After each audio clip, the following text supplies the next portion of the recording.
Hello, World Wide Web. It's time for another little update video because things have been interesting for the last week or so. It's one of those frustrating things where it's like I've recognized the Winnie the Pooh Blood and Honey review has done phenomenally well for anything released within the last year or so. It's been one of the best performing videos I've put out in a long time, and I'm very happy about that. And of course, I wanted to follow that up relatively soon with another review, and it's been over a week, and that hasn't happened, obviously, and that's very frustrating. So, of course, there's reasons. There's reasoning behind everything. Everything happens for a reason, and the reason is life. Yes, of course, always things going on, but it's a good and bad news. Bad news is, of course, that I have had a lot of things coming up that I haven't been able to work on the review as much as I'd like, and these things are related to each other, and they're related to the good news. The good news being is I got my doggie back, and she's a lot of responsibility still, and I've been like, it's been a while, and I'm gonna spend as much time trying as much as I can to. I'll make it up for lost time there and just playing with her, of course, but there's also the fact that. Well, the thing was, the reason that I got Lou back is because at Charlie's cousin's place, they ended up not being able to keep her for the fact that she's just absolutely terrible with kennels. Lou has just never been great with kennels. Little story is, as soon as we first got her here as a puppy, we figured first thing we'd need is a kennel. And the first kennel we got was the first kennel I could get real quick under no notice, a little travel kennel made out of nylon. She was in there at most 5 minutes before she tore a hole in it that she was trying to crawl through, and we were like, dear God, get her out of this thing before she chokes herself trying to worm out of it. So that failed. Later, we ended up getting her a big metal kennel with one of those nice little beds in it, and first thing she did besides scream and scream in the kennel was tore up the bed, tore out the stuffing of the bed. So we removed a lot of the excess stuff and threw that away, and she tore out more stuffing, shredded the bed, and get rid of the bed. They did, and Charlie's cousin went through that as well. Put her away in the kennel, and she screamed and yelled, and she tore up the stuffing out of the bed in there, and so they threw out the stuffing, and then she ripped up the rest of the bed into shreds, and they threw out the rest of the bed, and so she's just in there with the little plastic liner and the metal bars, and then she ripped up the plastic liner into little shreds and ate part of it, and so they had to throw that away too. So now in the kettles it's just bare metal bars because she destroyed everything else, and it still was a problem because of the screaming. Every morning for like 30 minutes, she'd have to go and take the kids to school. And so Lou would be in the kennel at home because she tried to have her out of the kennel before, and she ate part of her door frame, and she tore up her heavy-duty wooden blinds. She ripped through those as well. She was not good out of the kennel, so into the kennel she was, and she would scream and scream and scream nonstop. And that was a big problem around that neighborhood. It's a lot closer, it's out here. We got a lot of space. They're just a couple miles down the street, but over there, it's a much more suburban kind of setup with houses 30 feet from each other. So the whole neighborhood could hear Lou screaming her lungs out for 30 minutes every morning, and they were calling Charlie's cousin up, and they were like, "Is there something wrong with your dog?" They were concerned because she would just scream and scream, and so it became a problem. It's like, they're not going to get this dog to stop screaming, so she called up and was like, they can't keep the dog. They knew that we couldn't keep the dog before, so they wanted to know if I was okay with them finding a new home for Lou, and I figured I still love my dog, and I still want to do right by my dog, And I understand she's a lot of work, and it's going to be difficult, but I didn't want to just say, well, I already gave up before, so I'll just continue with that. I was like, this is a chance for me to try and get some kind of thing going, like see if I can actually make this work. And Charlie wasn't too happy with that decision at first because when Lou was over here before, we'd have to keep the door closed, locked, have to have her on the leash all the time. I'd have to take care of her for absolutely everything. And Charlie being in a wheelchair meant like while Lou was gone, Charlie was enjoying being able to just open the door and go outside and get some fresh air every now and again. And here I'm saying like, nah, dog's coming back. And she's like, okay, great. I'm a prisoner in my own house again. I'm beholden to the needs of this dog over myself again. Wonderful. So she wasn't too happy about that from the start, but rather immediately, I have to say, things are looking good. Because Charlie's cousin, she wasn't really, like, Lou had no discipline. My fault, Lou had no discipline. And Charlie's cousin wasn't having that. So she was like, if we're taking this doggy, we're getting the shock collar. And I'm like, well, that's what we're going to have to do then. And while she's still a nightmare with the kennels and does not like being alone, she has responded to shock collar training. Now, to put this out there so everyone knows, it's not like a stun gun. It's not like a taser. It's not a debilitating kind of shock. It's a little pinch of static kind of pain. It's not comfortable. But, I've tested them on myself to make sure that it's like I'm okay with doing this with the dog. And it's also, usually you're not even going to the shock. It's, you got the warning beep, you got the warning vibrate, and then you got the shock, and this one that she's got has like 8 different levels of shock on it, so there's that. And she's got it set to the lowest one that Lou will still care about. And so we got that, and we got Lou back. I took out on the leash, I put her on the tie out, and I was kind of sitting there like that. And then Charlie was like, we got the shock collar. We could see if this works out. And so I was worried that she was going to run off again, like she always does whenever she's off leash. And I took her off, and she walked around the lawn and was generally doing good. And she tried to go a little too far. I gave a little beep and she came right back. And Charlie's sister-in-law was here earlier with Charlie's nephew. And she was remarking that it's like a totally different dog. Because she knew Lou from before. And she'd bring over her kid, and Lou would try and jump all over him, and just he loved Lou, and he wanted to take Lou by the leash and walk her, but Lou was just like always pulling as hard as possible, and it was like, yeah, we'd love to let you walk this dog, but you're 4, you can't, you're not strong enough. This dog is a powerhouse, and so that's kind of like.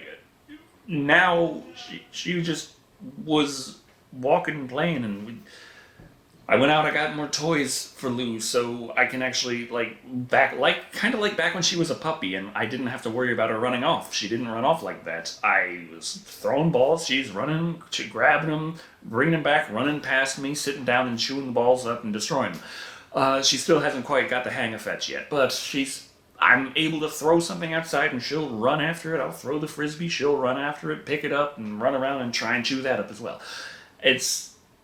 She's getting exercise again. I can play with my dog in the lawn, and I'm happy about that.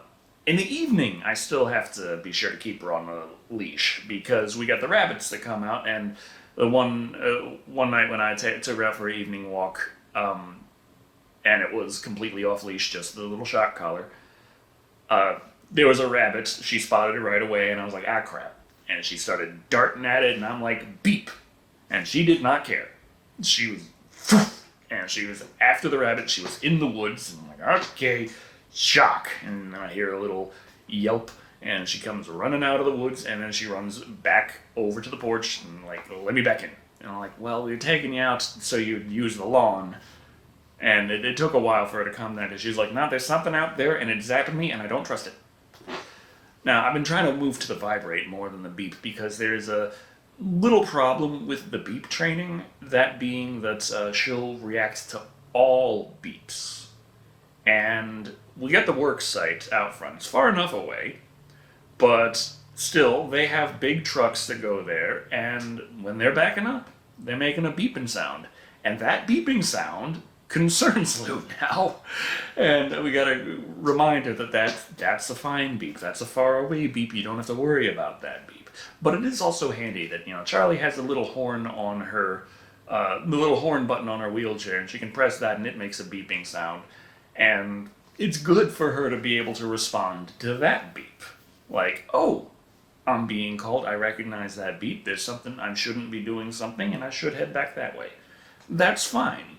But when it's just random beeps in the world, and she's like on edge because of that, that's not good. So for correcting misbehavior, I try and stick with the vibrate more often.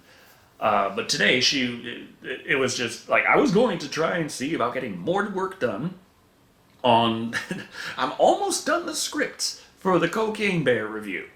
I'm really happy about that, but it's been several days of, I'm still almost done. I haven't gotten any time done to do that. And that is what's frustrating me. It shouldn't take this long, but I've been trying to, give Lou some exercise because she's going to need it, because tomorrow she's getting fixed.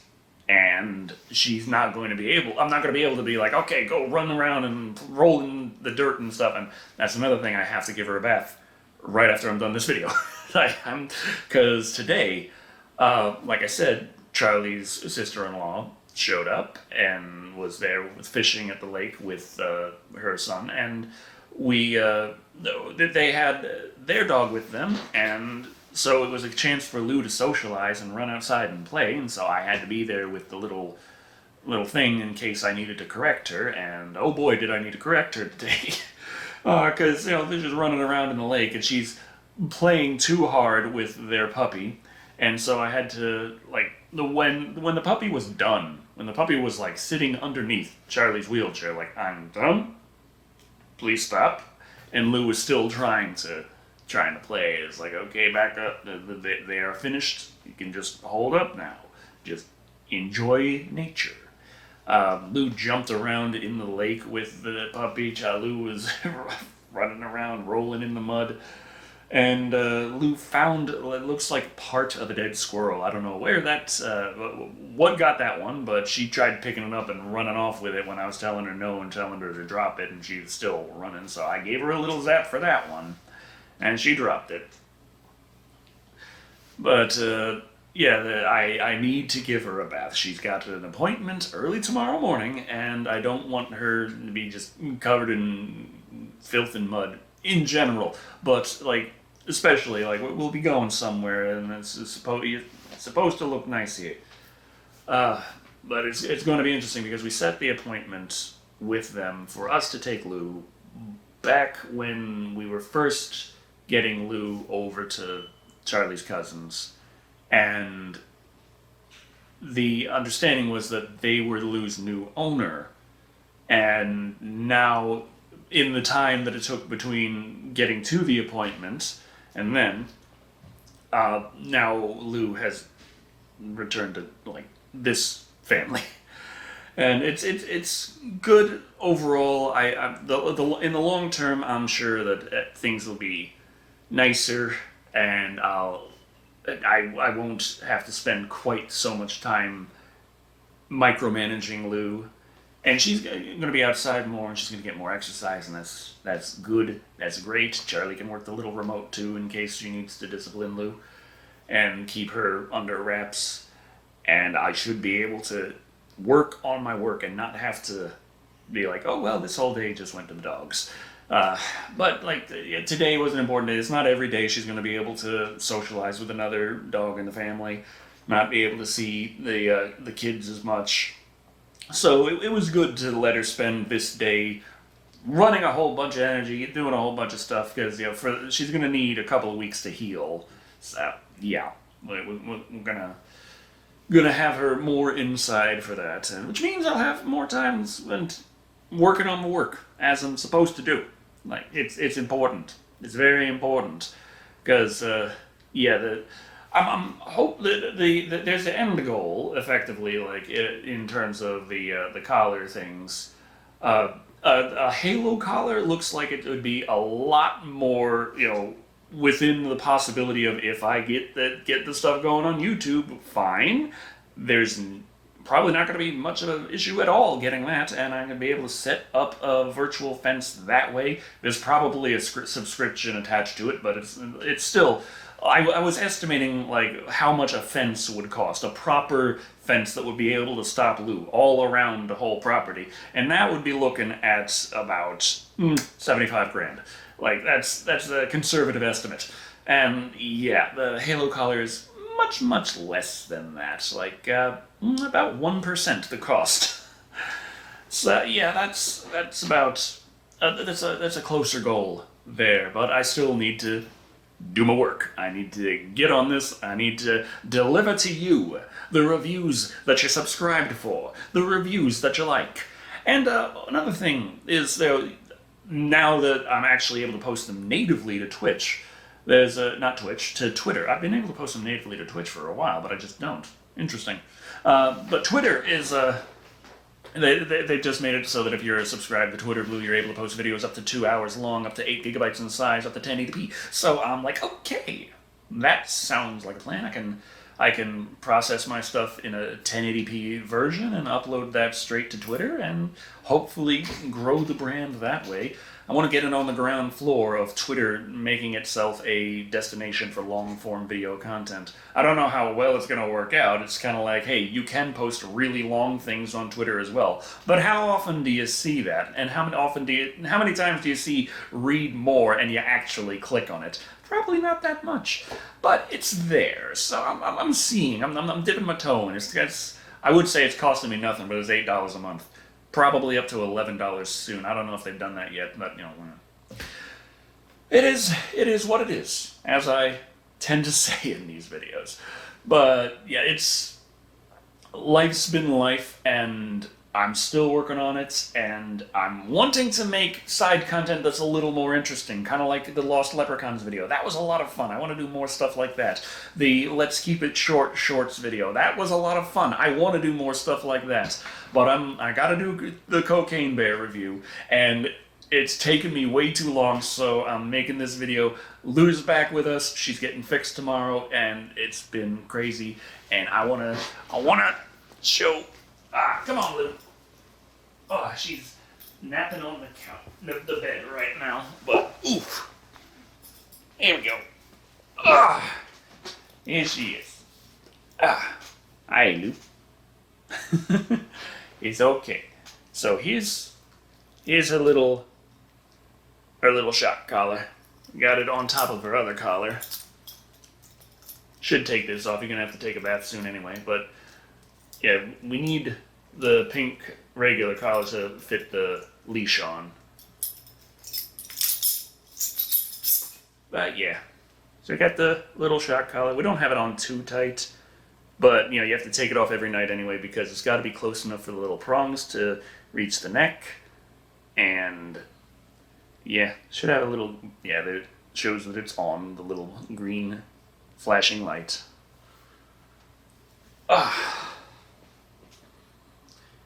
And it is waterproof. Figured that one out today. Say hello to the internet, Lou. You're back. Have you heard that you are going places tomorrow for scheduled visits? You don't understand. You got a little doggy brain. You don't understand English that well, do you? I don't know. My doggy. I missed her so much. I still got a lot of video calls with her, and I dog sat for her over one weekend. But still, she's my dog, and it's good for her to be back. Yeah. Anyway, I gotta give her a bath. I'm gonna have to give her. I'm gonna have to actually lather, rinse, repeat with this dog. She was running around and rolling around in the dirt and the mud and jumping around in the lake. Oh, you a dirty dog. So, thank you all for watching. I have been Decker Shado, and remember, everything happens for a reason. Sometimes the reason's really not that good, but it's still there. Hello, the future Decker here. It's the following day. Things. Remember how I said things just kind of keep happening. They've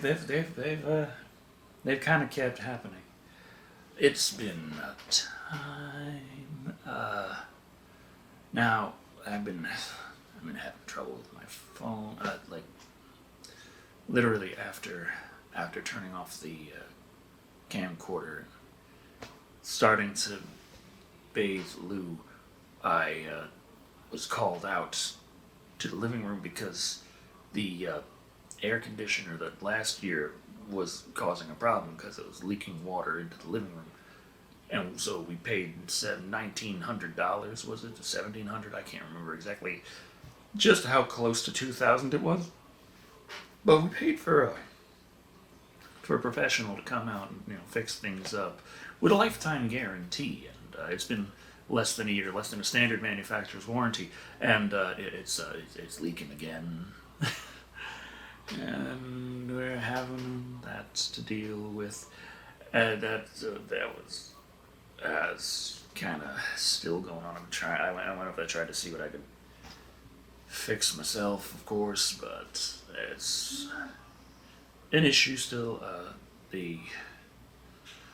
But still got to get up very early today so I could take Lou to the vet, and then I was off to try and get my phone stuff squared away, and every single small thing around was like not having it, and I was going back and forth between several cities to try and get everything just where it should be. And then I ended up being like, I also, when I left Lou, I also said like, hey, like here's my number. Call me this, that, and the other when she's ready. And they said like yes they would, but then okay, so I'm going around doing all these things. And called up, like, gotta go back over to the other city. So I go back over to the other city, and I'm there, and I'm waiting in line for a lot of things. I'm trying to figure out on the fly what to do to fix the problems I'm having with my phone. But at the time, my phone should be, like, functional at least at this point. I should be able to accept calls and what have you, and I have not gotten any calls at that time. And it's getting up to the point when they said was the latest point of the day, show up, pick up your dog, because you can't keep it past that point. And I still haven't gotten a call, and so I'm freaking out because the previous day, like, so many things went wrong. I'm thinking like I had a hard time sleeping because we didn't have the AC going, of course, and I'm just frustrated by everything, and I'm worried about Lou, and I'm having like nightmarish ideas, like, oh, how bad could that go if something goes wrong during our operation? And so I'm just like having a real bad time with that. And so now I've got anxiety filling my head all day today because no call. And I eventually get there a bit after the time they told me, because I was still dealing with the stuff at the phone with the things that had come up there, and I was in another city, and I would come back to the city. And I'm just running around doing all that.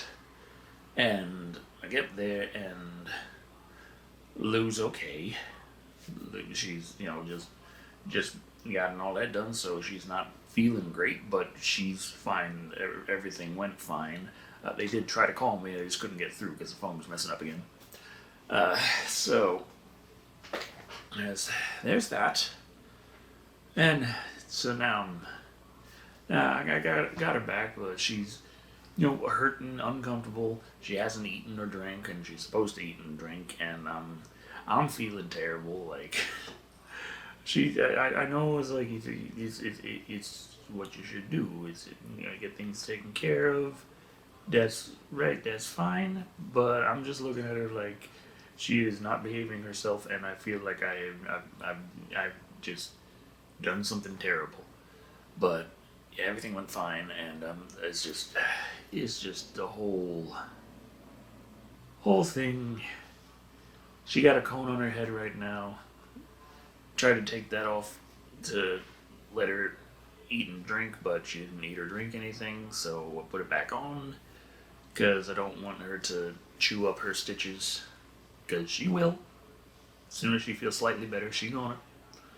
And I don't need that. I did get her. I paid extra to get her some painkillers to give her tonight, so hopefully that will help. Because if that dog can sleep, then I can sleep.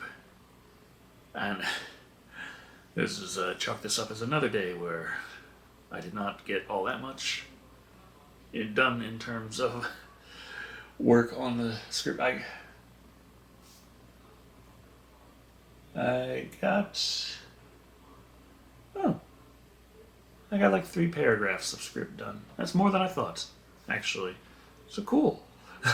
Just been getting pulled away for a lot. And hopefully now I can get some work done again. Hopefully. So let's hope there's no part 3 to this.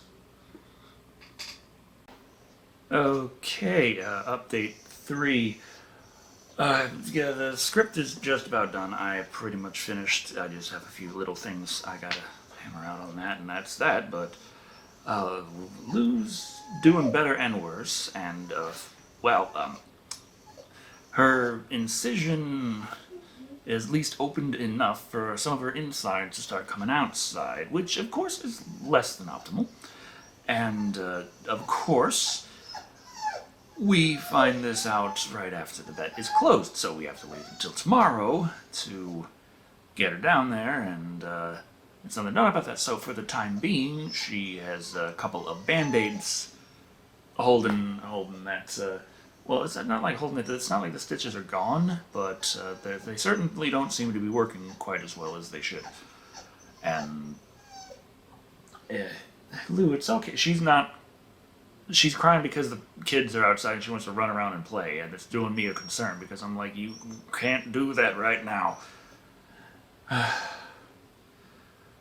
She hasn't like pulled on it at all. I've kept the cone on her like most of the time. Most of this time she spent completely out of it. It wasn't until like this afternoon that she actually started feeling herself again, and she ate something and she drank water and she was going outside to check with the nephews playing by the lake and catching fish, and it's still I had her there with her cone on the leash, make sure that she doesn't run into the lake and get the stitches wet as you're not supposed to and all that. And yeah, she's still just complaining because she wants to play. And I've restricted her from that because the current situation requires a lot more care. And yeah, I'm having a day. Also, I've been trying to get, still trying to get the assistance with the phone, and that hasn't been working out. Yesterday, I got through to the customer support, and then they told me they couldn't help me because their system was updating, so they couldn't do anything. Today, I tried calling earlier, and they were like, well, the machine was like, well, it'll take you, I don't know, 20, 30, 40 minutes, who knows. And I was like, well, I'll just try another time then, because I got things to do. And yeah, so life is still doing it, but I've got the Cocaine Bear script like 98% done at this point, so I should be able to hammer out the rest of it as long as I can get to a point where I am calm enough to actually write, not be just hovering around my dog, making sure that everything is fine and staying inside and not freaking out so much and watching the door. Did I lock the door? She might open the door. She does that sometimes, so I better get going. Okay, so I hope I'm gonna try to make this the last update for this video before I put it all together and upload it. This is the 4th day. I just got Lou back from the vet. She's got staples now. They told me, keep her in the cone. Don't ever take the cone off. Is she gonna rip through both layers and stuff? And I'm like, I kept the cone on her. I swear I kept the cone on her. The one says maybe her back foot she's scratched, though. I don't know how she'd tear through both layers of stitches inside and out doing that. But they suggested socks, so she's wearing socks right now. I've got the script, the dang script. I've got it finished. I just gotta write the and remember and write the calls to action, and it's done. It's done. It's ready. I can film the Cocaine Bear review and start editing that. It was really rough last night. I had the her intestines were starting to come out, and so I put a Band-Aid on it, and then they kept coming through the other, I didn't see at least from where I was looking at her incision and the stitches, it didn't look like any of the stitches had undone yet, but her intestines were pushing through the cut between the stitches and such. And so the cell kept pushing, so it was like, because I had to wait till this morning to get her down there, and I got a second Band-Aid to put that on, and then I got a paper towel, folded it up, got an elastic bandage, wrapped that around, and just, not too tight, but snug enough to, hold my dog together, literally, before I could get her down to the vet again, and did that this morning. Walked in at crack a door, and they're like, "Can I help you?" And I'm like, "Yeah, my dog's falling apart." And so they redid her stitches. They put her intestines back where they're supposed to be, and they got her stapled up. But I am going to have to come in manually in 10 days to get those removed, as opposed to the other stitches that were just degradable stitches where it's like, just don't get her wet. And that's another thing I didn't do. I didn't get her wet. I don't know. I'm personally wondering, because as far as I could tell, the problem started on the inside and went out. I'm wondering if, the first day I got her back, she didn't eat anything. 2 days ago, when I first got her back, when she first guessed me, she didn't eat anything. But she did want to use the lawn, and she pushed hard to poop. And I'm wondering if that is what upset things on the inside and got her intestines going where they weren't supposed to be. And then over time that just kept going, and it wasn't until the evening of the second day that I saw the intestines starting to poke out, and I was like, no. But by then it was too late to bring her down to the vet, so I had to wait till this morning for that, and I got all that.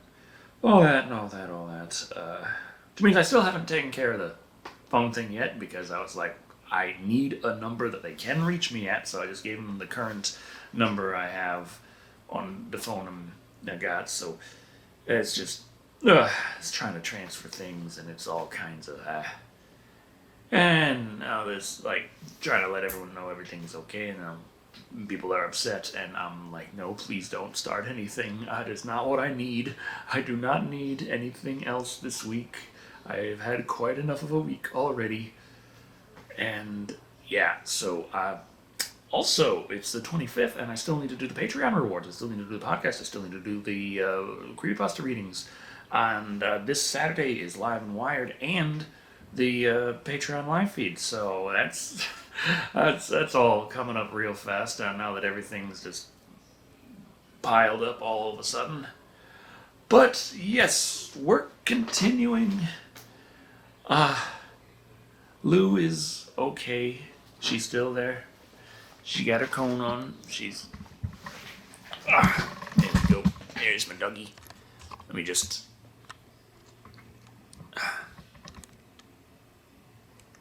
There she is.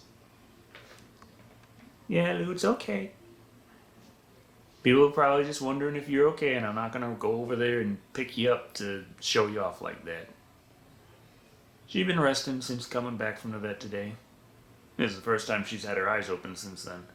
She was a little wobbly, but yeah, I'm gonna have to give her pain meds tonight and antibiotics,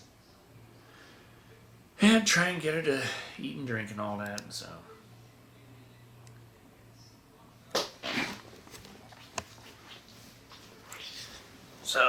yeah, just doing my best, trying to keep her in one piece, literally.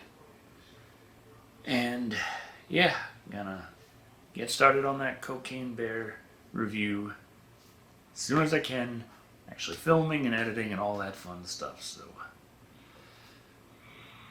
wish me luck.